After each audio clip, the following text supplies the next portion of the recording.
کہ ایک دفعہ صدام حسین کی لائیو کانفرنس چل رہی تھی کہ اچانک ایک چیختی چلاتی ہوئی عورت اس کے سامنے آ کر کھڑی ہوئی اور صدام حسین کو سخت الفاظ میں مخاطب کرتے ہوئے کہا کہ اسرائیلی فوجیوں نے میری بیٹی کو ریپ کا نشانہ بنا کر قتل کر دیا ہے اور تمہیں یہاں کوئی فکر نہیں ہے. تم عیش و آرام کی زندگی بسر کر رہے ہو اور ادھر ہم پر مظالم کے پہاڑ توڑے جا رہے ہیں.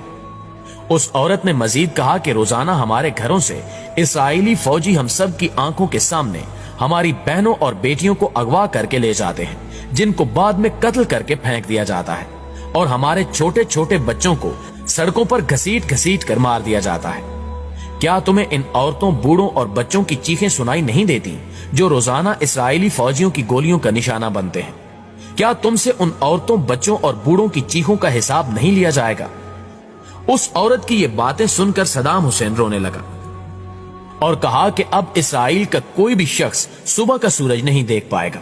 اور جس طرح یہودیوں نے ہماری ماؤں بہنوں کو رلایا ہے میں اسی طرح ان کی چیخیں نکلواؤں گا اور ان کو تہس نہس کر کے رکھ دوں گا. لہٰذا اس کے فوراً بعد صدام حسین وہاں سے اٹھا اور فوجی قیادت کی ایک میٹنگ بلائی جس میں اس نے اسرائیل پر حملہ کرنے کا حکم جاری کر دیا اور پھر اس کے حکم کے مطابق اسرائیل کے دارالحکومت پر 40 میزائل داغے گئے جن سے اسرائیل کے ہوش اڑ گئے.